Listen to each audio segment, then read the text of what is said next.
أعوذ بالله من الشيطان الرجيم.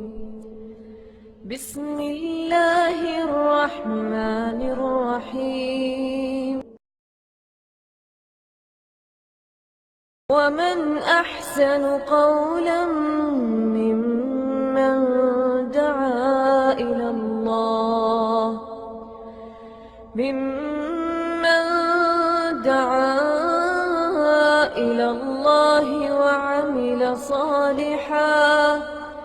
وعمل صالحا وقال إنني من المسلمين.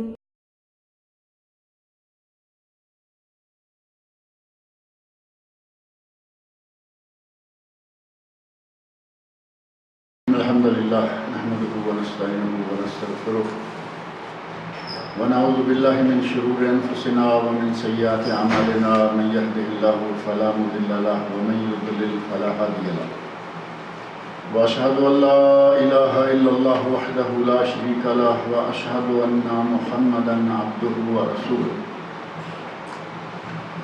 أما بعد فإن خير الحديث كتاب الله وخير الهدي هدي محمد صلى الله عليه وسلم وشر الأمور محدثاتها وكل محدثة بدعة وكل بدعة ضلالة وكل ضلالة في النار. رب اشرح لي صدري ويسر لي أمري واحلل عقدة من لساني يفقهوا قولي. رب أعوذ بك من همزات الشياطين وأعوذ بك رب أن يحضرون. اعوذ باللہ السمیع العلیم من الشیطان الرجیم. ولا یأتل اولو الفضل منکم والسعة ان یؤتوا اولی القربى والمساکین والمہاجرین فی سبیل اللہ ولیعفوا ولیصفحوا الا تحبون ان یغفر اللہ لکم واللہ غفور رحیم. ان الذين يرمون المحصنات الغافلات المؤمنات لعنوا في الدنيا والآخرة ولهم عذاب عظيم. يوم تشهد عليهم ألسنتهم وأيديهم وأرجلهم بما كانوا يعملون يومئذ يوفيهم الله دينهم الحق ويعلمون أن الله هو الحق المبين. یہ سورہ نور کی چند آیات ہیں جو کہ میں نے ابھی آپ کے سامنے پڑھی ہیں. آیت نمبر 22, 23, 24 اور 25. ان آیات میں اللہ رب العزت نے جو مسائل ذکر فرمائے ہیں ان کا پس منظر آپ کے ذہن میں رہنا چاہیے، اور یقیناً ہوگا، کیونکہ اس صورت کو شروع کرتے ہی اس کی قدر تفصیل آپ کے سامنے رکھی گئی تھی کہ ام المومنین حضرت عائشہ صدیقہ بنت صدیق رضی اللہ عنہما ان پر تہمت لگائی گئی تھی. اور تہمت ظاہر ہے کہ تہمت ہوتی ہی وہ ہے جس کا کوئی ثبوت نہ ہو، بلا دلیل کسی پر الزام لگا دینا. تو اسی کے پس منظر میں تقریباً مہینہ بھر مسلمان امت پریشان رہی. نبی اکرم صلی اللہ علیہ وسلم پریشان رہے، آپ کے گھر والے، حضرت ابو بکر صدیق رضی اللہ عنہ جن کی بیٹی تھی اور ان کے گھر والے، یہ سب لوگ پریشان رہے. اور بالآخر اللہ رب العزت نے آسمان سے یہ سورہ نور کی ابتدائی آیات، جن میں سے 11 آیات صرف حضرت عائشہ رضی اللہ عنہ کے بارے میں ہیں، اللہ رب العزت نے ان آیات میں ان کی براءت بیان کر دی کہ یہ اس بہتان سے بری ہیں، ان کا اس میں کسی قسم کا کوئی قصور نہیں ہے. جن لوگوں نے الزام لگایا وہ تو عبداللہ بن ابی بن سلول رئیس المنافقین اور اس کے ساتھی تھے، لیکن ان کے پروپیگنڈا میں کچھ مسلمان بھی آ گئے، اور مسلمانوں میں سے بھی بڑے معروف لوگ. ایک نبی صلی اللہ علیہ وسلم کی سالی حضرت حمنہ بنت جحش رضی اللہ عنہ، ایک شاعر رسول حضرت حسان بن ثابت رضی اللہ عنہ، اور ایک حضرت ابوبکر صدیق رضی اللہ عنہ کی بیٹی حضرت عائشہ رضی اللہ تعالی عنہ کے گھر میں خدمت کرنے والی خاتون، ان کا بیٹا مصطح بن اساسہ رضی اللہ، تینوں مسلمان، تینوں صحابی اور قرابت دار، یہ بھی اس پروپیگنڈا میں آ گئے۔ اور جو کہا جاتا ہے کہ جھوٹ کو اتنا زور سے بولو کہ وہ جھوٹ نہ لگے، وہی حال منافقین نے کیا، اتنے زوردار طریقے سے اس بات کو اٹھایا کہ مسلمان بھی اس پروپیگنڈا میں آ گئے۔ ان میں سے ہی مصطح بن اساسہ رضی اللہ تعالی عنہ صحابی ہیں، اور حضرت ابو بکر صدیق رضی اللہ عنہ کے خالہ زاد بھائی بھی ہیں، مہاجرین میں سے بھی ہیں، مکہ سے مدینہ آئے تھے ہجرت کر کے، جو کہ بہت بڑا عمل ہے، صحابی ہیں، مہاجر ہیں۔ نبی صلی اللہ علیہ وسلم کے سب سے اقرب صحابی ابو بکر صدیق رضی اللہ عنہ کے خالہ زاد بھائی ہیں، کتنی قربتیں ہیں، لیکن اس پروپیگنڈا میں یہ بھی آ گئے۔ مہینہ ڈیڑھ مہینہ یہ سلسلہ چلتا رہا، جب اللہ رب العزت نے ام المومنین عائشہ صدیقہ رضی اللہ عنہا کا پلہ پاک کر دیا کہ ان کا کوئی قصور نہیں، یہ اس الزام سے، تہمت سے بری ہیں۔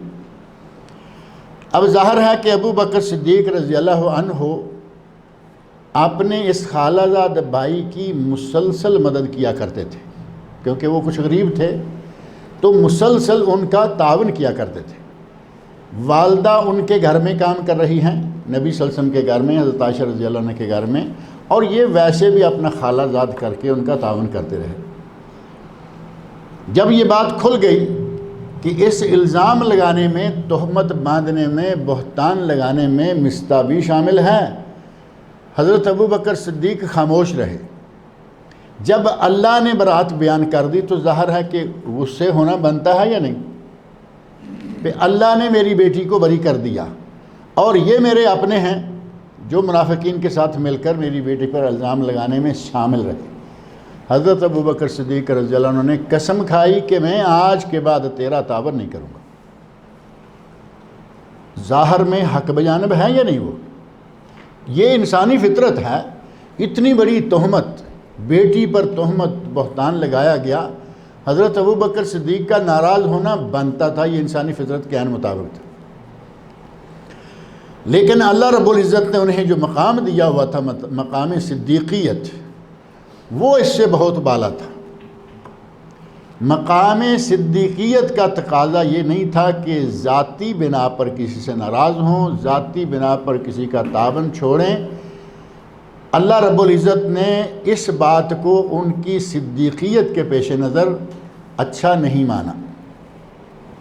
ظاہر میں کوئی حرج والی بات نہیں تھی کہ ایسے آدمی کا تعاون کرنا نہیں کرتے، اور دنیا بہت ہے، لیکن اللہ رب العزت نے اپنے نبی کے دوست اور صدیق رضی اللہ تعالی عنہ کے اس اقدام کو اچھا نہیں سمجھا۔ ان کی قسم کے بارے میں یہ خاص طور پر آیت نازل فرمائی اور ارشاد فرمایا وَلَا يَأْتَلِ أُولِي الْفَضْلِ مِنْكُمْ وَالسَّعَةِ، تم میں سے جو کشادگی والے اور فضل والے، فضیلت والے بھی ہیں اور کشادگی والے بھی ہیں۔ اللہ نے فضیلت بھی دے رکھی ہے، نبی صلی اللہ علیہ وسلم کا قرب حاصل ہے، اور باذن اللہ اللہ کے قربت والوں میں سے ہیں، اللہ کے تقرب والوں میں سے ہیں۔ اتنی فضیلت ہے، اور اللہ نے وسعت بھی دے رکھی ہے، مال میں وسعت ہے، وسیع ہیں، کوئی غربت نہیں، کوئی تنگ دستی نہیں۔ تو فرمایا وَلَا يَأْتَلِ أُولُو الْفَضْلِ مِنْكُمْ وَالسَّعَةِ، تم میں سے کشادگی والے، بزرگی والے، انہیں قسم نہیں کھانی چاہیے۔ کس بات کی؟ أَن يُؤْتُوا أُولِي الْقُرْبَى وَالْمَسَاكِينَ وَالْمُهَاجِرِينَ فِي سَبِيلِ اللَّهِ، انہیں یہ قسم نہیں کھانی چاہیے کہ میں آج کے بعد قرابت داروں، مسکینوں اور مہاجروں کو کچھ نہیں دوں گا، یعنی جو میں تعاون کیا کرتا تھا میں وہ تعاون بند کر رہا ہوں۔ مجموعی طور پر الفاظ ہیں اولی القربہ، قرابت دار لوگ، اور والمساکین، مسکین لوگ، والمہاجرین فی سبیل اللہ، اور اللہ کی راہ میں ہجرت کرنے والے۔ جمع کا صیغہ ہے، لیکن مراد ان میں سے صرف ایک شخص ہیں، اور وہ ہیں مصطح بن اساسہ رضی اللہ تعالیٰ عنہ۔ اللہ رب العزت نے فرمایا کہ یہ قسم کھا لینی کہ میں ان کا تعاون نہیں کروں گا، یہ نہیں چاہیے۔ وَلْيَعْفُوا، یہ چاہیے کہ تم انہیں معاف کر دو۔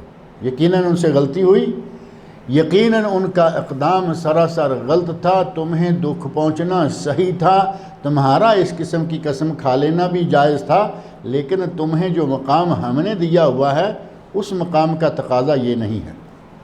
فرمایا کہ تمہیں چاہیے تھا کہ معاف کر دیں، وَلْيَعْفُوا وَلْيَصْفَحُوا، معاف کر دیں اور درگزر سے کام لیں۔ معافی تلافی اور درگزر جو ہو گیا سو ہو گیا، لیکن ہم تعاون جاری رکھیں گے۔ آگے اللہ رب العزت نے بڑے بہترین انداز میں فرمایا، أَلَا تُحِبُّونَ أَن يَغْفِرَ اللَّهُ لَكُمْ، مصطفیٰ نے غلطی کی ہے، تم نے اتنی بڑی قسم کھا لی ہے، کیا تم غلطیاں کرتے ہو یا نہیں؟ تمہیں ہم پکڑیں یا نہ پکڑیں؟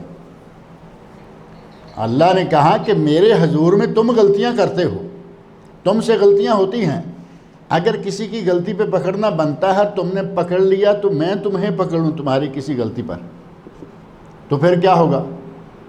فرمایا أَلَا تُحِبُّونَ أَن يَغْفِرَ اللَّهُ لَكُمْ، کیا تمہیں یہ اچھا نہیں لگتا کہ اللہ تمہیں معاف کر دے کمیاں، کوتاہیاں، غلطیاں، جو کچھ بھی ہو؟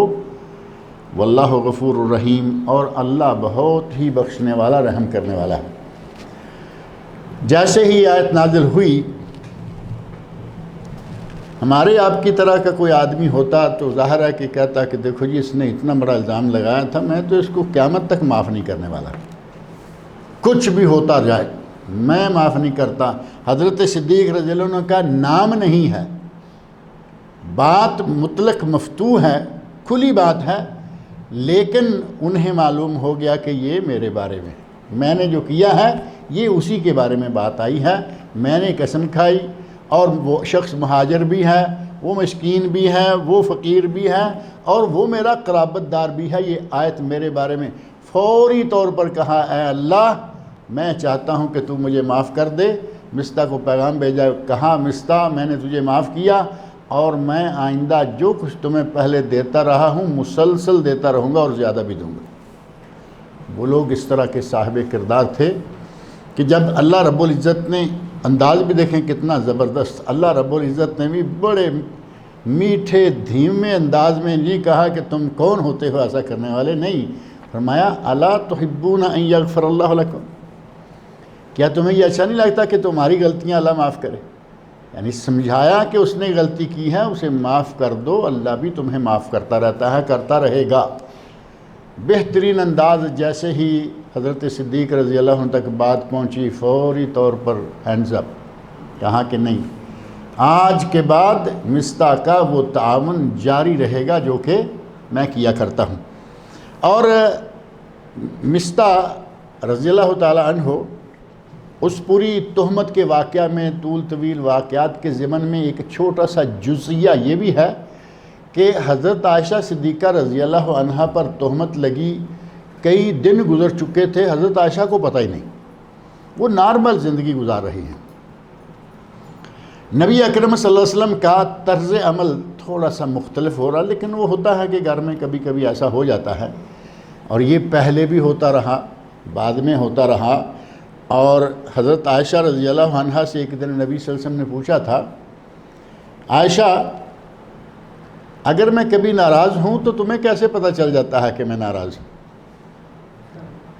تو نبی اکرم صلی اللہ علیہ وسلم نے فرمایا، عائشہ جب تم ناراض ہوتی ہو تو مجھے پتہ چل جاتا ہے کہ کیوں تم ناراض ہو، یعنی تمہاری ناراضگی میرے سامنے آ جاتی۔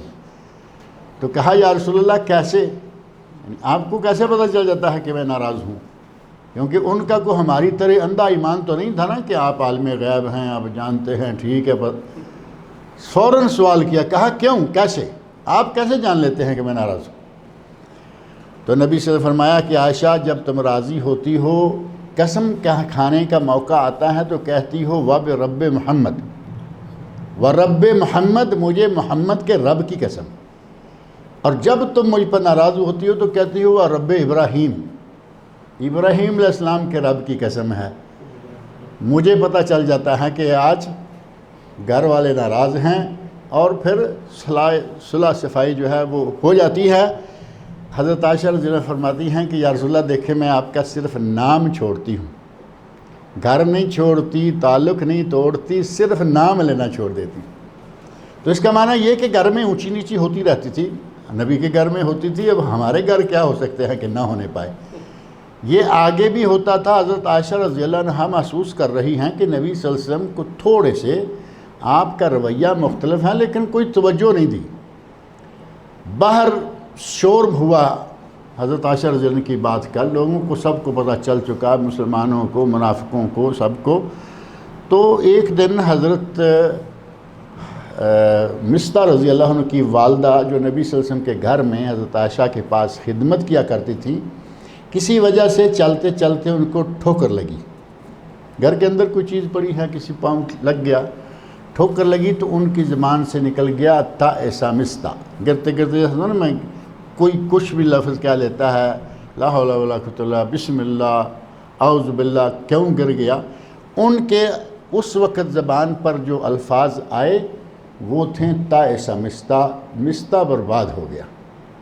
اب اس مصطح مہاجر بھی ہے، بدری صحابہ میں سے بھی ہے، اور معلوم ہے کہ میرے والد کا ماموزاد بھی ہے، یعنی اتنے زیادہ رشتے ہیں، اور یہ اماں اس کی کیا کہہ رہی ہے؟ تا ایسا مصطح پکڑ لیا، بٹھا لیا، اماں بات کیا ہے، یہ تم نے کیوں کہا؟ تو اماں کہنے لگی بیٹا تم بھولی ہو، تمہیں کیا معلوم ہے کہ تیرے بارے میں مصطح نے کتنی بری بات کہہ رکھی؟ یعنی کہنے والے تو کوئی تھے لیکن یہ شامل ہو گئے۔ کہا تمہیں نہیں معلوم کہ تمہارے بارے میں باہر کیا باتیں ہو رہی ہیں، اس میں مصطح شامل ہے۔ اس وقت مصطح رضی اللہ عنہ کی والدہ نے حضرت عائشہ کو بتایا کہ تم پر بہتان لگ چکا ہے۔ جب یہ بتایا تو حضرت عائشہ رضی اللہ عنہ کو بخار آ گیا، زور ہو گیا پریشانی کا، اور نبی صلی اللہ علیہ وسلم کی طرف سے بھی یہ اشارہ مل گیا کہ اگر تم چاہو تو اپنے والدین کے گھر جا سکتی ہو، اور حضرت عائشہ رضی اللہ عنہ فعلاً والدین کے گھر چلی گئیں۔ تو یہ ایک معروف صحابی، نبی صلی اللہ علیہ وسلم کے قرابت دار، مہاجرین میں سے مہاجر اور مساکین میں سے مسکین تھے۔ جب حضرت صدیق رضی اللہ عنہ نے ان کے بارے میں قسم کھائی کہ میں ان کا تعاون آئندہ نہیں کروں گا، اللہ رب العزت نے بڑی میٹھی سی جھڑکی دی، تم کون ہوتے ہو؟ تم نہیں بھولتے ہو؟ تم سے کبھی کوئی غلطی نہیں ہوتی کہ تمہیں اللہ معاف نہ کرے؟ تو تمہارا کیا حال ہوگا؟ فوری طور پر حضرت صدیق رضی اللہ عنہ نے کہا یا اللہ میں نے اس کو معاف کیا، انہیں رابطہ کیا، پیغام دیا کہ میں تمہیں معاف کرتا ہوں اور تمہارے ساتھ تعاون جو ہے وہ جاری رکھوں گا، واللہ غفور الرحیم۔ ان کلمات پہ اللہ رب العزت نے اس واقعہ، اس آیت کا خاتمہ کیا کہ اللہ غفور رحیم ہے۔ اشارہ دینا یہ مطلوب ہے کہ تم بھی اپنے لوگوں کے مابین معافی تلافی کا معاملہ کیا کرو، یہ نہیں کہ غلطی کرے تو پھر یہ جائے کہاں، اس کو اس کے گھر تک چھوڑ کے آئیں گے۔ یہ جو ہمارا رویہ ہے وہ صحیح نہیں۔ اللہ غفور رحیم ہے، وہ تمہاری اتنی غلطیاں دیکھتا ہے اور روزی بند نہیں کرتا، تمہاری سانس بند نہیں کرتا، تمہاری آسائشوں میں کمی نہیں کرتا، وہ اتنا حلیم ہے۔ تمہیں بھی چاہیے کہ حلم سے کام لو، بردباری سے کام لو، اگر کسی سے کوئی غلطی کوتاہی ہو جائے تو اسے معاف کر دو۔ آگے فرمایا ان الذین یرمون المحصنات الغافلات المؤمنات، وہ لوگ جو پاک دامن عورتوں، بھولی بالی عورتوں اور مومن عورتوں، پاک دامن، بھولی بالی اور مومن عورتوں پر الزام لگاتے ہیں، لعنوا فی الدنیا والآخرہ، رمی کا معنی ہوتا ہے تہمت لگانا۔ الزام ہمارے یہاں معروف لفظ ہے، ملزم وہ ہوتا ہے جب تک کسی پر کوئی تہمت ثابت نہ ہو جائے کہتے ہیں ملزم، اور جب تہمت ثابت ہو جائے تو پھر مجرم۔ یہاں رمی کہا کہ وہ لوگ جو جرم کرتے ہوئے کسی پر بہتان باندھتے ہیں، اور کن پر؟ المحصنات، پاک دامن عورتوں پر، الغافلات، جو بھولی بالی ہیں، جنہیں ان چیزوں کا پتہ بھی نہیں ہے، المومنات، اور وہ مومن عورتیں بھی ہیں، ان پہ جو بہتان باندھتے ہیں، لعنوا فی الدنیا والآخرہ، ان پر دنیا بھی لعنت ہے اور آخرت میں بھی ان پر لعنت ہے۔ وَلَهُمْ عَذَابٌ عَظِيمٌ، اور ان کے لیے عظیم دردناک عذاب ہے۔ جو آدمی کسی پر بہتان لگاتا ہے، اللہ نے فرمایا کہ اس کا معاملہ یہ ہے کہ وہ دنیا میں بھی ملعون ہے، لعنتی ہے، آخرت میں بھی اس پر لعنت ہوگی، اور ساتھ ہی یہ کہ ان کے لیے عظیم عذاب، یعنی بہت بڑا اور بہت سخت عذاب ہے۔ دنیا میں لعنت کس طرح واضح ہوگی؟ قرآن کریم میں یہ بات موجود ہے کہ اگر کوئی آدمی کسی پر بہتان لگاتا ہے اور وہ بات اس کی ثابت نہیں ہوتی، اس پر گواہی پیش نہیں کر سکتا، تو اس کا انجام کیا ہوگا؟ اس کے بارے میں فرمایا کہ اس آدمی کی آئندہ گواہی قبول نہیں کی جائے گی۔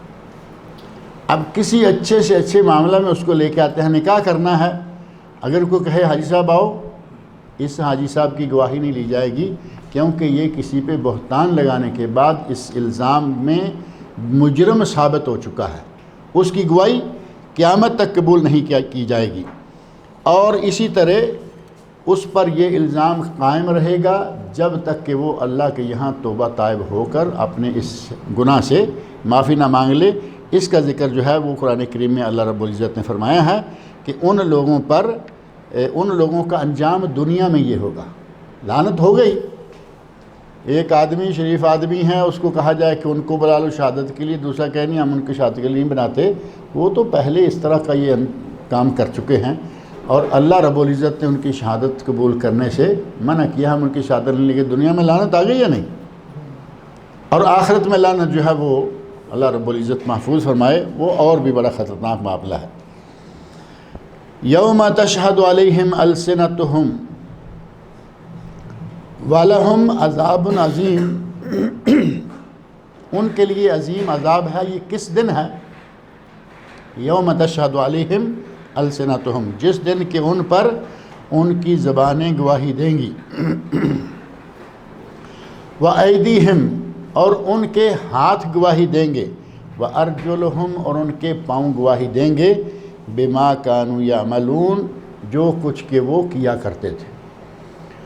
اب اللہ رب العزت نے یہاں فرمایا کہ ان پر ان کی زبانیں گواہی، زبان تو ظاہر بولتی ہے، یہ تو نارمل سی بات ہے کہ زبان گواہی دے گی،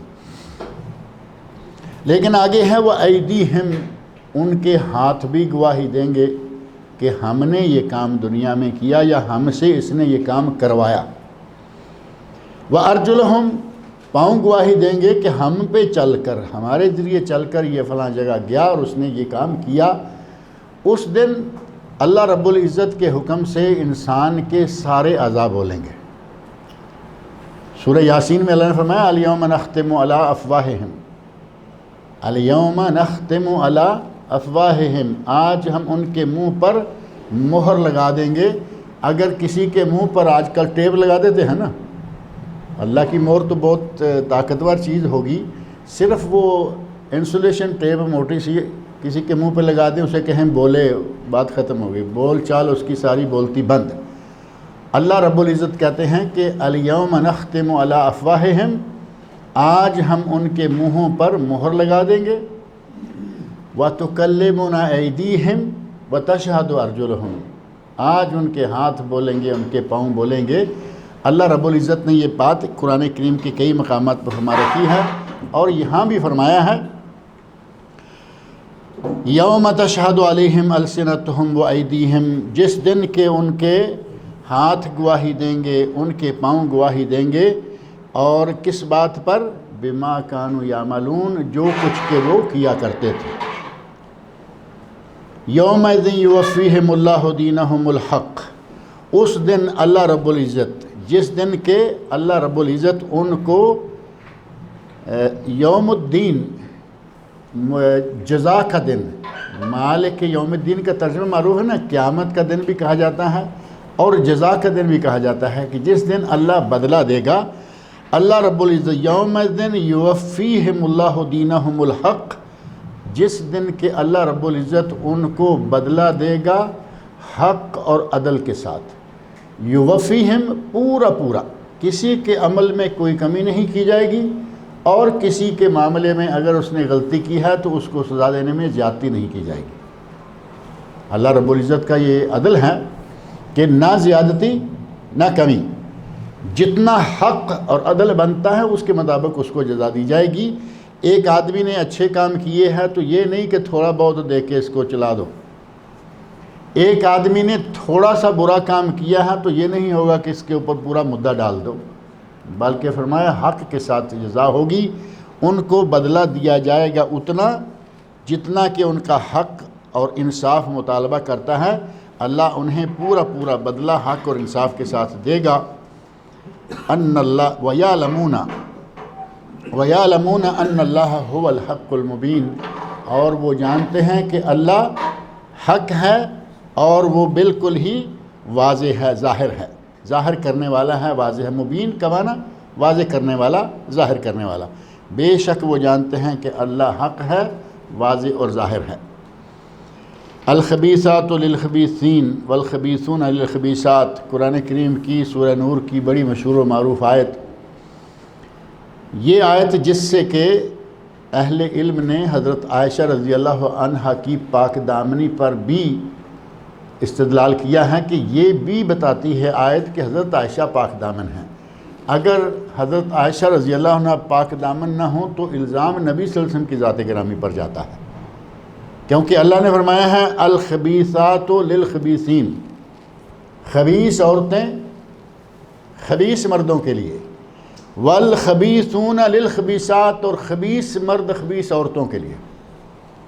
اگر حضرت عائشہ رضی اللہ عنہا پہ یہ الزام ثابت ہو جاتا ہے، خبیثات میں آ جائیں گی، اور نبی صلی اللہ علیہ وسلم کو نعوذ باللہ اتنا بڑا الزام دینا پڑے گا، یہ ہو ہی نہیں سکتا کہ نبی کے نکاح میں کوئی ایسی عورت آئے۔ یہ سیدھا سیدھا اللہ رب العزت کی طرف سے ایک قاعدہ تھا کہ آگے پھر فرمایا وَالطَّيِّبَاتُ لِلطَّيِّبِينَ، پاکیزہ اور پاک دامن عورتیں ہیں پاک دامن مردوں کے لیے۔ نبی اکرم صلی اللہ علیہ وسلم کو جب پاک دامن مانیں گے تو آپ کی بیویوں کو پاک دامن ماننا ہوگا۔ پاک دامن عورتیں پاک دامن مردوں کے لیے، وَالطَّيِّبُونَ لِلطَّيِّبَاتِ، اور پاک دامن عورتیں، پاک دامن مرد پاک دامن عورتوں کے لیے، یعنی اچھے اچھوں کے لیے اور برے بروں کے لیے۔ مختصر سا مسئلہ، اولئک مبرؤون مما یقولون، یہ بری ہیں ان باتوں سے جو کہ یہ لوگ بکتے پھر رہے ہیں۔ یعنی لفظ اللہ رب العزت نے مطلقاً کھلا رکھا، نام لیے بغیر فرمایا یہ جو الزامات لگا رہے ہیں، جو بہتان باندھ رہے ہیں، یہ لوگ ان کے بہتانوں سے، ان کی بکواس بازی اور بہتان ترازی سے بری ہیں۔ لہم مغفرۃ ورزق کریم، ساتھ ہی ان کے انجام کے بارے میں بتا دیا کہ ان کے لیے تو بخشش ہے، ان کے لیے آخرت میں بخشش ہے، اور ساتھ ہی ان کے لیے رزق کریم یعنی بہت ہی معزز روزی بھی ہے۔ جنت میں جو روزی ملے گی اس سے معزز روزی اور دنیا میں کون سے ہو سکتی ہے؟ فرمایا کہ ان لوگوں کے لیے اللہ کی طرف سے مغفرت اور بخشش ہے، اور ان کے لیے انتہائی مکرم اور بہترین روزی ہے جو کہ ان کو آخرت میں دی جائے گی۔ کریم یعنی صاحب کرم اور عزت والی روزی جو ان کو اللہ رب العزت مہیا فرمائے گا۔ اللہ رب العزت مجھے اور آپ سب لوگوں کو قرآن کریم پڑھنے، سننے، سمجھنے اور اس کے احکام پر عمل کرنے کی توفیق عطا فرمائے۔ آگے مسئلہ اسی موضوع سے نکال کر ایک نیا مسئلہ شروع ہو رہا ہے کہ اگر کسی کے گھر میں داخل ہونا ہو تو پہلے دروازہ بجاؤ، اجازت طلب کرو، ناک کرو دروازے کو، اجازت لو، اندر سے اجازت ملے تو ٹھیک ہے، نہیں تو واپس پلٹ جاؤ۔ اب واپس پلٹنے کی سنت رسول اللہ صلی اللہ علیہ وسلم نے قائم کی ہے۔ آپ کا ارشاد ہے کہ 3 مرتبہ اندر سے آپ نے 3 مرتبہ اجازت طلب کی، السلام علیکم، کوئی جواب نہیں آیا، السلام علیکم، کوئی جواب نہیں آیا، 3 مرتبہ سلام کیا، جواب نہیں آیا، یا 3 مرتبہ بیل دے دے اور اندر سے کوئی جواب نہیں آیا تو کیا کرنا ہوگا؟ وہاں خوب قہر زہر ہو کر واپس پلٹیں اور دیکھیں کہ دیکھو اندر ہیں، سوئے ہوئے ہیں، جاگ رہے ہیں، دروازہ نہیں۔ اللہ رب العزت نے ان چیز سے منع فرمایا کہ گھر والے کس حال میں ہیں، اور کبھی ایسا بھی ہے کہ وہ گھر میں ہی نہیں ہیں اور تم یہاں زیر کیر ہو رہے ہو، تو کیوں ہو رہے ہو؟ آرام سے واپس آ جاؤ، اللہ خیر صلاح۔ اور باقاعدہ حکم ہے کہ تمہارے دل میں کوئی انقباض، کوئی حرج، تمہارے دل میں کوئی تکلیف بھی نہیں ہونی چاہیے کہ دروازہ نہیں کھولا۔ جبکہ ہمارے یہاں ایسا نہیں ہوتا، ہم اگر کوئی دروازہ نہ کھولے تو سال ہا سال میل ملاقات بند کر دیتے ہیں، اور ہمارا بعض ایسے ساتھیوں سے واسطہ رہا ہے۔ اللہ تعالی ہمیں اور سب لوگوں کو معاف فرمائے، نیک عمل کی توفیق عطا فرمائے۔ بسم اللہ والصلاة والسلام علی رسول اللہ وعلی آلہ وصحبہ اجمعین ومن تبعہم بإحسان الی یوم الدین، اما بعد، بسم اللہ الرحمن الرحیم۔ عن مالک بن الحویرث رضی اللہ تعالی عنہ قال لنا النبی صلی اللہ علیہ وسلم اذا حضرت الصلاة فلیؤذن لکم احدکم۔ حضرت مالک بن حویرث رضی اللہ تعالی عنہ نبی صلی اللہ علیہ وسلم کے معروف صحابی ہیں، اور ان کی آمد نبی صلی اللہ علیہ وسلم کے پاس ہوئی ایک طالب علم کی حیثیت سے۔ یہ اپنے علاقے سے مدینہ منورہ میں آئے، نبی اکرم صلی اللہ علیہ وسلم کے پاس کچھ دیر رکے، آپ کے کچھ ساتھی بھی تھے، اور مدینہ آنے کی خواہش مطلب صرف اتنا تھا کہ ہم نبی صلی اللہ علیہ وسلم سے کچھ دین سیکھ کے آئیں گے، اور واقعتاً وہ کئی دن وہاں مدینہ منورہ میں مقیم رہے اور دین سیکھتے رہے۔ اور جب وہ واپس جانے لگے تو اس وقت نبی اکرم صلی اللہ علیہ وسلم نے ان کو یہ نصیحت کی تھی کہ دیکھو، اذا حضرت الصلاۃ، تم یہاں سے جا رہے ہو، راستے میں ہو یا اپنے ٹھکانے پہ پہنچ چکے ہو، جب نماز کا وقت ہو جائے، اذا حضرت الصلاۃ یعنی اذا حضر وقت الصلاۃ، جب نماز کا وقت ہو جائے، فَلْيُؤَذِّنْ لَكُمْ أَحَدُكُمْ، تم میں سے کوئی ایک اذان کہہ دے۔ اب اگر تو سارے پڑھے لکھے ہیں، سارے اہل دین ہیں، دیندار ہیں، نیک پرہیزگار ہیں، تو ایک آدمی اذان کہہ دے۔ اب وہاں قرآن دازی کی ضرورت نہیں ہے، سارے ایک جیسے ہیں، اچھے ہیں۔ اور اگر ایسا ہو کہ کچھ بالکل عامی سے ہیں، اور ان میں سے کچھ لوگ جو ہیں وہ دیندار ہیں، کچھ ان میں سے دیندار تو ہیں، پڑھے لکھے نہیں، کچھ پڑھے لکھے ہیں، تو ظاہر ہے کہ جتنا بھی کوئی دینی اعتبار سے زیادہ ہوگا اتنا ہی وہ حق زیادہ رکھتا ہے اذان دینے کا۔ اور امامت کا مسئلہ تو اس سے بہت ہی آگے ہے۔ امامت کے مسئلے میں تو نبی صلی اللہ علیہ وسلم نے فرمایا ہے کہ تم میں سے جو سب سے زیادہ قرآن جاننے والا، سب سے زیادہ قرآن و سنت کا علم رکھنے والا ہے، بہتر قرآن پڑھنے والا ہے، وہ کرائے جماعت، یا پھر جس نے پہلے ہجرت کی ہے وہ جماعت کرائے، جو عمر کا بڑا ہے وہ جماعت۔ وہاں آپ نے باقاعدہ ایک معیار قائم کیا ہے، اور کچھ چیزیں نبی صلی اللہ علیہ وسلم نے بتائی تھی کہ امام میں کیا صفات ہونی چاہیے یا امامت کی شرائط کیا ہے۔ نبی اکرم صلی اللہ علیہ وسلم نے تو خاص شرائط بتا دیں، اور جب ہماری باری آئی، ہمارے مولویوں نے پھر اس میں اپنی طرف سے حاشیے لگائے۔ شاید میں پیچھے بھی ایک درس میں کہہ رہا تھا کہ وہ ساری باتیں سناتے ہوئے شرم آتی ہے کہ مولویوں نے امام کی شرطیں کون سی لکھ دی ہیں۔ نبی صلی اللہ علیہ وسلم نے سیدھا سیدھا قرآن، حدیث یعنی سنت، اور اس کے بعد عمر، اس کے بعد ہجرت کس نے پہلے کی ہے، 4-6 باتیں بتائیں اور معاملہ ختم کر۔ یہ اب مولوی کے گھر بھی داخل ہو گئے، یہاں تک لکھ دیا کہ مولوی کی بیوی سب سے خوبصورت ہونی چاہیے۔ کہاں سے لیا یہ؟ ہم کہیں گے جی ہم نے یہ سوچا اور ہم نے وہ سوچا، مولوی کا یہ ہونا چاہیے۔ یقین مانے کہ شرمناک حد تک قسم کی شرطیں لکھ دی۔ نبی اکرم صلی اللہ علیہ وسلم نے جہاں چھوڑ دیا ہے وہاں تک رہنے دو، بات ختم ہوگی۔ تم کیوں اپنی جیب سے چیزیں ڈال ڈال کے دین کا ستیہ ناش کر رہے ہو؟ اور یہ کوئی ایک مسئلہ نہیں ہے، بہت سارے مسائل میں یہی حال ہے، بال کی کھال اتارتے چلے جائیں گے۔ اللہ کے نبی نے فرمایا تھا میں تمہیں جہاں چھوڑ دوں تم مجھے وہاں چھوڑ دیا کرو، یعنی بال کی کھال نہ اتارا کرو، آگے نہ بڑھتے چلے جایا کرو۔ میں نے بات بیان کی، ختم ہو گئی۔ لیکن یہ عادت دیکھو، نبی صلی اللہ علیہ وسلم نے 1500 سال پہلے مولویوں کو اور عام دیندار لوگوں کو یہ بات سمجھا دی کہ زیادہ مین میخ نہ نکالیں، بات جتنی واضح سی ہے وہ بیان کریں، اگر کسی کو کوئی الجھاؤ ہے اس کی وضاحت کریں۔ جن چیزوں کے واقع ہونے کی قیامت تک توقع نہیں ہے تمہیں اس میں جانے کی کیا ضرورت ہے، لیکن جاتے ہیں۔ شاید کبھی ایسا ہو جائے جب ہوگا تب کہ لوگ اللہ نے بنا رکھے ہیں، اللہ نے ایسے لوگ مقرر کر رکھے ہیں کہ جو قیامت تک اس دین کی تشریح کرتے رہیں گے۔ ایک معروف حدیث ہے کہ ہر 100 سال میں اللہ ایک ایسے آدمی کو بھیجتا ہے جو دین کی تجدید کرتا ہے، مجدد ہوتا ہے، ہر 100 سال پر ایک آدمی۔ اب کیا ضرورت ہے کہ ہم 100 سال ہونے سے پہلے اپنی اتنی باتیں دین میں داخل کر دیں کہ پتہ نہیں وہ قیامت تک بھی ہونے والی، اور بہت ساری ایسی ہیں کہ انشاءاللہ قیامت تک وہ پیش نہیں آئیں گی، لیکن مولوی اپنا کام کر چکے ہیں۔ فرمایا اذا حضرت الصلاۃ، جب نماز کا وقت ہو جائے، فَلْيُؤَذِّنْ لَكُمْ أَحَدُكُمْ، تو تم میں سے کوئی ایک اذان کہہ دے۔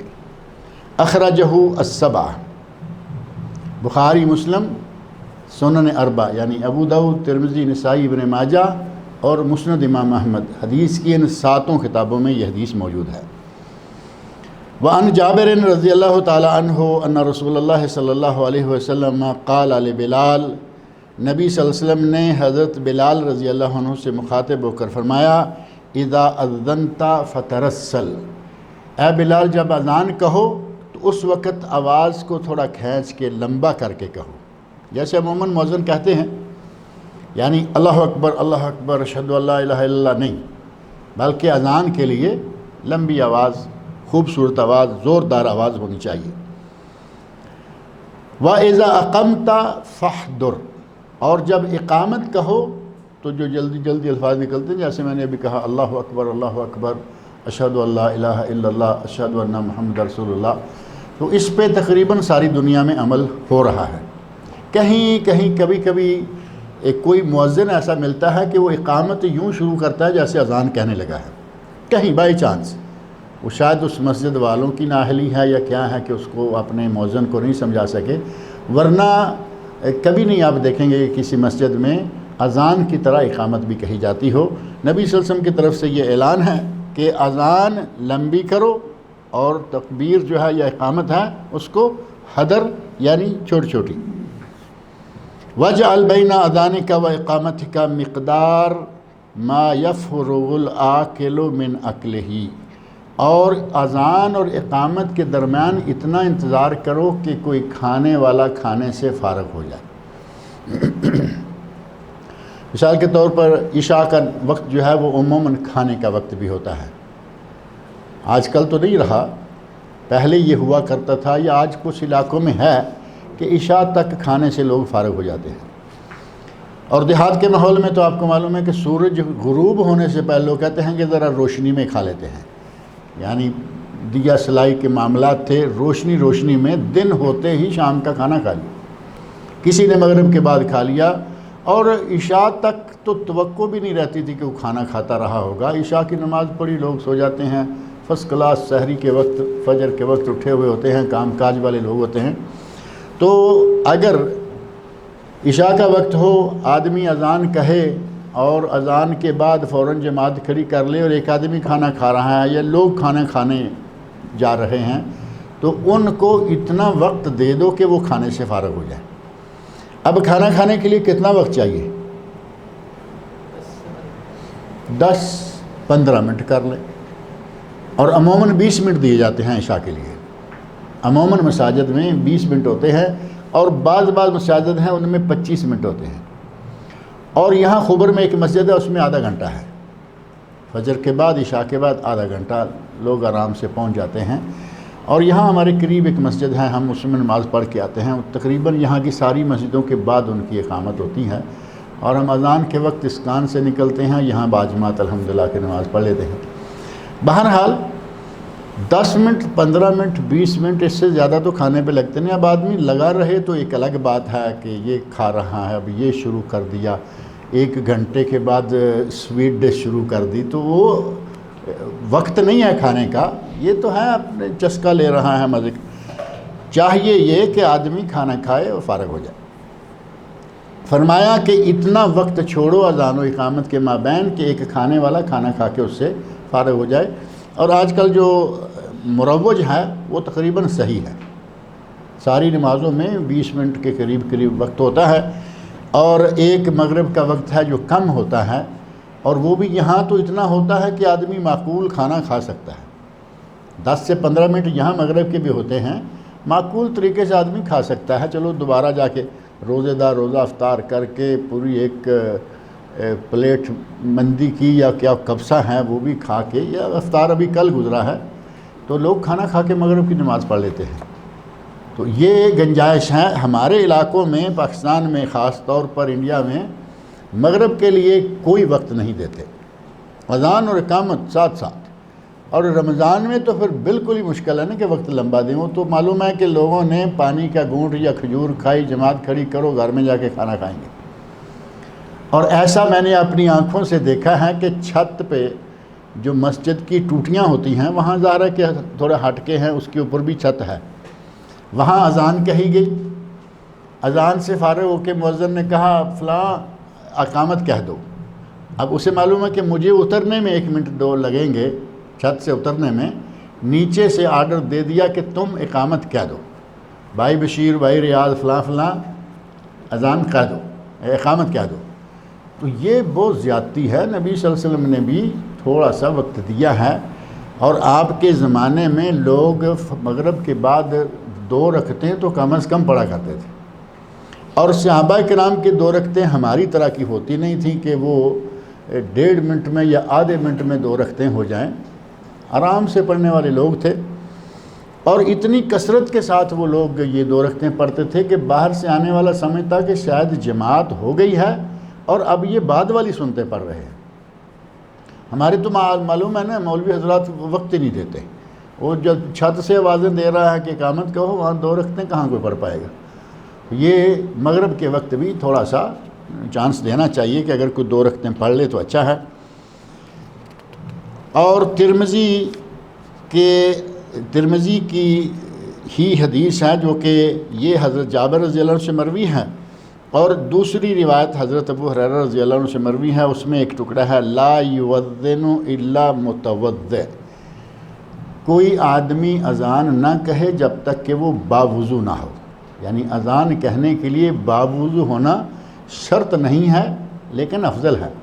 جتنے کلمات ہیں وہ سارے کے سارے کلمات خیر ہیں، اشہد اللہ الہ الا اللہ، اشہد اللہ اکبر، سارے کلمات اچھے ہیں، اگر وہ باوضو ہو کے ادا کرے گا ثواب بڑھ جائے گا، لیکن اگر بلا وضو کہتا ہے تو اذان ہو جائے گی، اذان قبول ہے، ہو جائے گی، ثواب کم ہو جائے گا۔ اور ترمذی میں ہی زیاد بن حارث کے الفاظ ہیں کہ نبی صلی اللہ علیہ وسلم نے فرمایا وَمَنْ أَذَّنَ فَهُوَ يُقِيمُ، جو اذان کہے اقامت بھی وہی کہے، الا یہ کہ وہ چھت والا کہہ دے کہ تم کہہ دو، اس نے اجازت دے دی نا، چھت والے نے اوپر سے کہہ دیا کہ نہیں جی آپ کہہ دیں تو ٹھیک ہے، وہ کہہ دے، ورنہ زیادہ حق اس کا ہے، اور اس سے بھی زیادہ حق ہے امام کا کہ وہ کسی کو اشارہ کرے تو وہ اقامت کہہ سکتا ہے، مثلا امام خود اقامت کہہ دیتا ہے۔ کبھی ایسا بھی ہو سکتا ہے کہ مؤذن نے اذان کہی اور کسی وجہ سے وہ آگے پیچھے ہو گیا، امام خود اقامت کہے یا اپنے مقتدیوں میں سے کسی کو کہے کہ تم اذان کہو، تو یہ امام کو حق حاصل ہے۔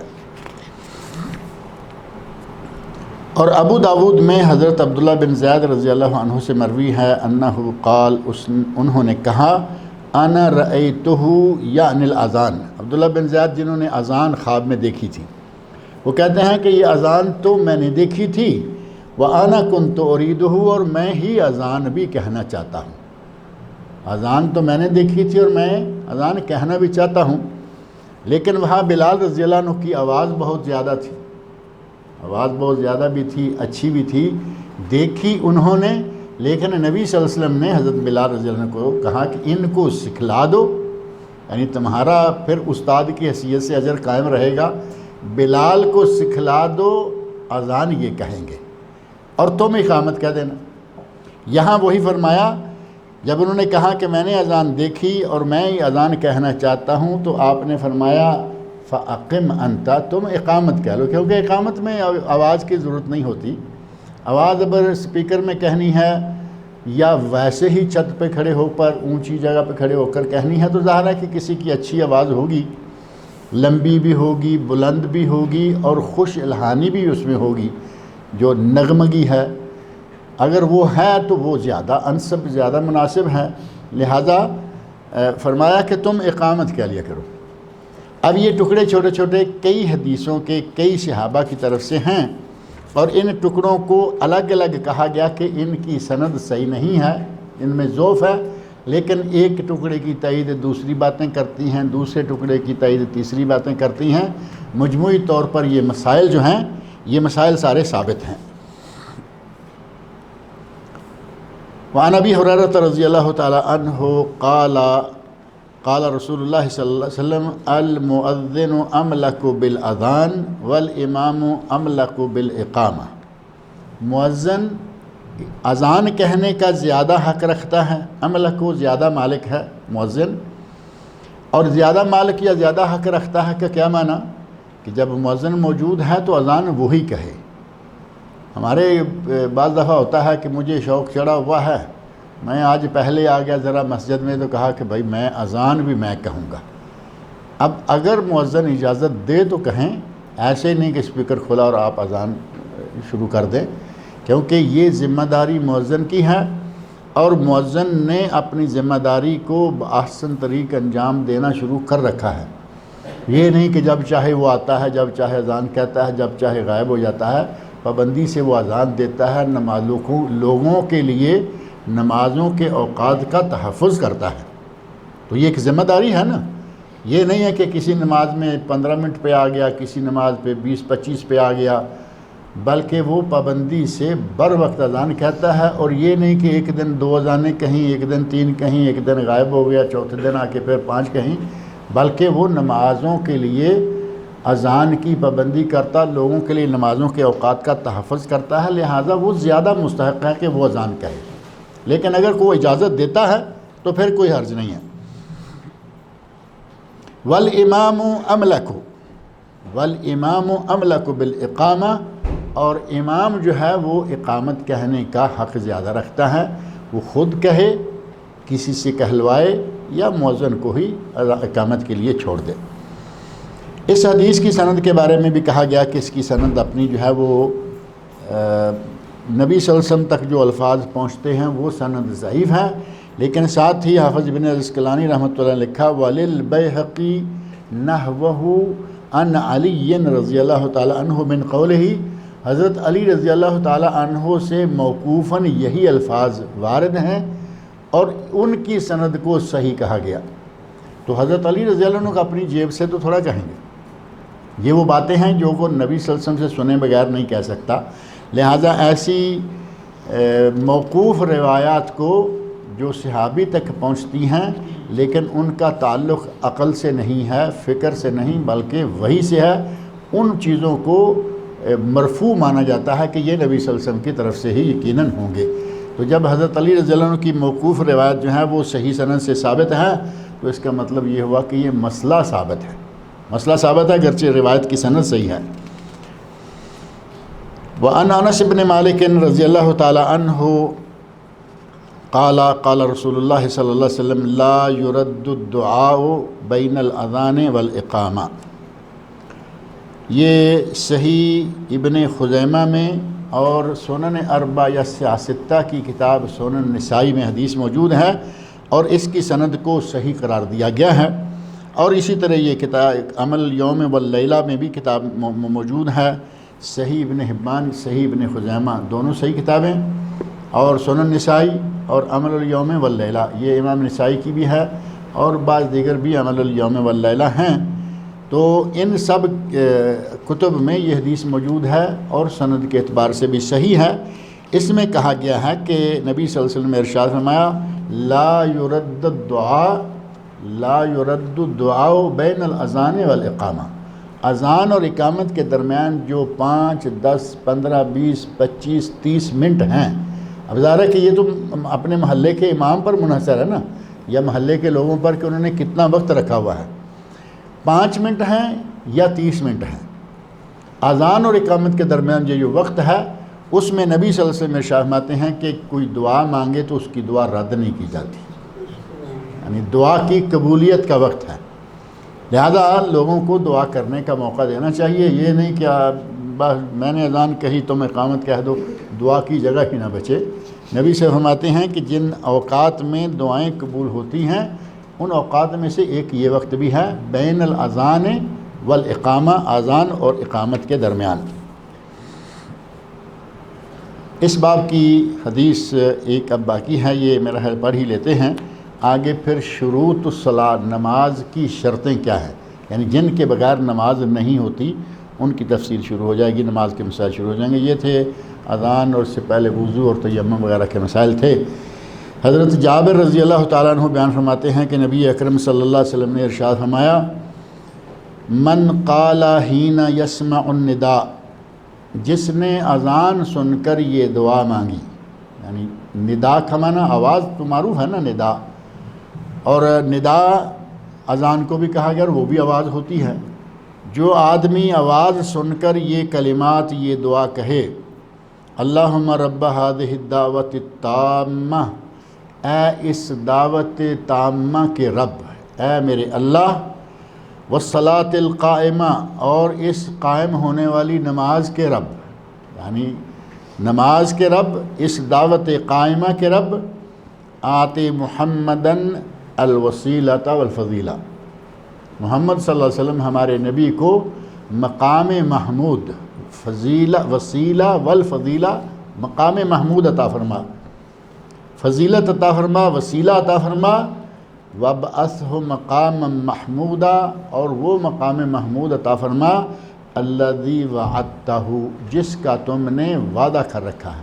اللہ نے یہ وعدہ کر رکھا ہے کہ میں ایک آدمی کو مقام محمود عطا کروں گا، اور نبی اکرم صلی اللہ علیہ وسلم نے جب یہ فرمایا کہ اللہ نے ایک آدمی کو مقام محمود دینے کا وعدہ فرما رکھا ہے اور مجھے امید ہے کہ وہ میں ہوں گا، یعنی 100% نہیں کہا، مجھے امید ہے کہ وہ میں ہوں گا، میرے لیے مقام محمود طلب کیا کرو، تو اذان میں وہ بات آ گئی کہ اے اللہ ہمارے نبی کو وہ مقام محمود عطا فرما۔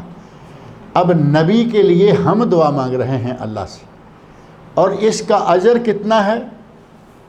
فرمایا حلت لہو شفاعتی یوم القیامہ، اگر کوئی اذان کے بعد یہ دعا کہتا رہے، قیامت کے دن میری شفاعت اس کے لیے حلال ہوگی، اور جس کی شفاعت نبی صلی اللہ علیہ وسلم کریں گے بیڑا پار ہوگا یا نہیں؟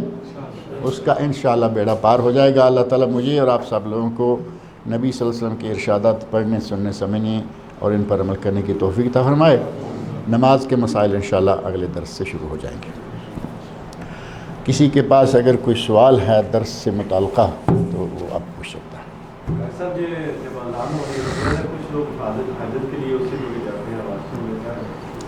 کوئی بات نہیں ہے، اگر کسی کو حاجت ہے اور وہ سن کے اذان نہیں اتنا رک سکتا تو جائے، لیکن اب اذان بیٹھے ہوئے جواب نہیں دے سکتا، کیونکہ بیت الخلاء میں بیٹھے ہوئے کلمہ کلام جو ہے وہ ساری چیزیں منع ہو جاتی ہیں، اور یہ کلمات ہیں ثواب ملے گا اگر اس نے اپنی کاروائیاں تھوڑی پہلے کر لی ہوں، یعنی قضائے حاجت کی حاجت تھی تھوڑا پہلے کر لی اذان سے، یا پھر یہ کہ اگر اتنا تنگ نہیں ہے 2 4 6 منٹ اور نکال سکتا ہے، آرام سے اذان سن کے جواب دے کے پھر جائے۔ اگر داخل ہو گیا ہے تو اب وہ اذان کا جواب نہیں دے گا، اب وہ آرام سے بیٹھے اپنا کام کرے جس کام کے لیے گیا ہے۔ بعد میں نکلے تو پھر اپنی دعا مانگ سکتا ہے، باقی وہ جو ساتھ ساتھ کلمات کہنے ہیں فَقُولُوا مِثْلَ مَا يَقُولُ الْمُؤَذِّنُ وہ نہیں کہہ سکے گا، لیکن دعا کر سکتا ہے باہر نکل کے، کیونکہ اس نے سن تو لی ہے نا، اِذَا سَمِعَ النِّدَاءَ، اس نے ساری اذان سنی ہے، باہر نکلے تو آ کے دعا مانگ لے۔ آپ کا بھی سوال سنتے ہیں۔ آج کل آفس میں مسلح جو بنے ہیں تو ان بھی ہمیں کیا باقاعدہ اذان کہہ کے دینا چاہیے؟ اکثر دیکھا گیا کہ اذان نہیں کہتے، یہ غلط کرتے ہیں۔ اگر کہیں مصلی ہے، پہلی بات یہ ہے کہ مسجد قریب ہو تو مصلی نہیں بنانا چاہیے۔ کچھ عرصہ پہلے ہمارے کورٹ میں باقاعدہ شیخ ابن باز رحمۃ اللہ علیہ کا فتویٰ جو ہے اس کو ہماری کورٹ کی مسجد میں لٹکایا گیا کہ یہاں نماز نہ پڑھنا بہتر ہے، جبکہ پاس مسجد ہے، پرانی بلڈنگ جو ہاں اقربیہ میں ہی ہے، اس میں قریب ہی پیچھے مسجد پڑتی تھی، مسجد جامع الاندلس، تو مسجد کا مصلی بند کر دیا گیا، اس کا کورٹ کا مصلی، کیونکہ قریب مسجد تھی۔ اب ہمارے قریب نئے بلڈنگ میں مصلی قریب مسجد نہیں ہے تو مصلی چل رہا ہے، اگر قریب مسجد ہے تو بلڈنگ میں مصلی نہیں بنانا چاہیے، اور اگر مصلی بنایا ہے تو اس میں اذان اور اقامت دونوں کا اہتمام ہونا چاہیے۔ نبی صلی اللہ علیہ وسلم نے یہ جو 4 آدمیوں کو کہا کہ جہاں نماز کا وقت آئے ایک آدمی اذان کہے، ان کے لیے کوئی مقرر نہیں کیا کہ کہاں، جہاں وہ ہیں اور اذان کا وقت ہو جائے۔ جنگل میں اگر 2-4 آدمی ہیں، سفر میں ہیں، ایک گاڑی کے لوگ ہیں، 4-5 لوگ بیٹھے، کہیں نماز پڑھنی ہے اذان کہیں، جماعت کرائیں، باجماعت نماز پڑھیں، ثواب کمائیں۔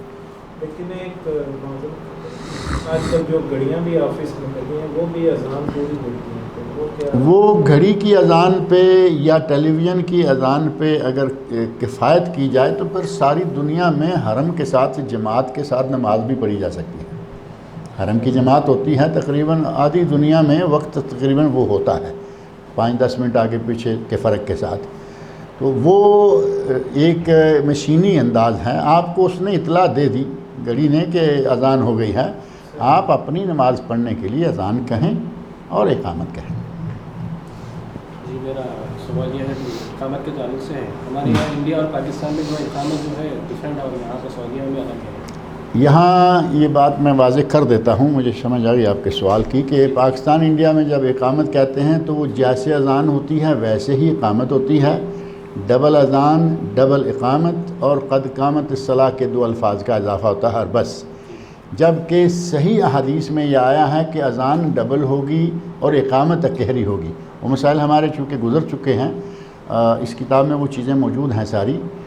اذان ڈبل اور اقامت اکہری، یعنی اللہ اکبر اللہ اکبر اللہ اکبر اللہ اکبر، یہ ہوگا اذان کے لیے، اور اللہ اکبر اشہد ان لا الہ الا اللہ اقامت کے لیے۔ یہ ڈبل کا کلیئر ہو گیا نا۔ اور اگر کوئی آدمی اذان کہتا ہے ترجیح کے ساتھ، اب یہ بھی ذہن میں رکھیں، ترجیح، مسائل اذان میں یہ بات گزر گئی ہے کہ نبی صلی اللہ علیہ وسلم نے ترجیح بھی سکھلائی، کہ کبھی خاص طور پر فجر کی نماز میں یہ ہوتا ہے کہ اشہد ان لا الہ الا اللہ تھوڑی دھیمی آواز میں 2 مرتبہ، اشہد ان محمد رسول اللہ دھیمی آواز میں 2 مرتبہ کہا، اب پلٹ کے پھر اشہد ان لا الہ الا اللہ پورے زور سے، پوری قوت سے، تو یہ 8 مرتبہ ہو گیا نا شہادہ۔ اشہد ان لا الہ الا اللہ 2 مرتبہ پہلے نرم، اشہد ان محمد رسول اللہ 2 مرتبہ نرم، 4، اور 4 مرتبہ پورے زور سے۔ جب ترجیح والی اذان کہیں تو اقامت ڈبل کر لیں، کیونکہ اذان اب پہلے سے ڈبل ہو گئی ان کلمات کی وجہ سے۔ اب اگر اقامت، اب یہاں ہمارے پاکستان میں، انڈیا میں عموماً جو عام طور پر مساجد ہیں علماء احناف کے تابع یا برادران مقلدین امام ابو حنیفہ رحمہ اللہ کے تابع جو ہیں، وہ اذان میں ترجیح تو کریں نہ کریں، اقامت جو ہے اذان کے برابر کہتے ہیں، بلکہ اذان سے بھی 2 کلمے وہ بڑھ جاتے ہیں قد قامت الصلاۃ والے۔ تو یہ ضعیف حدیث میں یہ کلمات اس طرح آتے ہیں، صحیح احادیث میں ثابت ہیں کہ اذان ڈبل اقامت اکہری۔ ضعیف روایت میں موجود ہے کہ اذان اس طرح اور اقامت بھی اس طرح، جیسا کہ اب یہ نہیں کہا جا سکتا کہ ہمارے وہ حضرات کہاں سے یہ لیتے ہیں کہ صحیح حدیث کو چھوڑ دیں، صحیح سند سے ثابت حدیث کو چھوڑ دیں، اور کس کو مانیں گے کہ نبی صلی اللہ علیہ وسلم کی بات کو چھوڑ کر ضعیف کو لے رہے ہیں۔ تو یہ ایک ہمارے عادت ہے، تعصب ہے، کیا کہیں گے وہ اس بات کو، کہ وہ جمع ہوئے ہیں انہی باتوں۔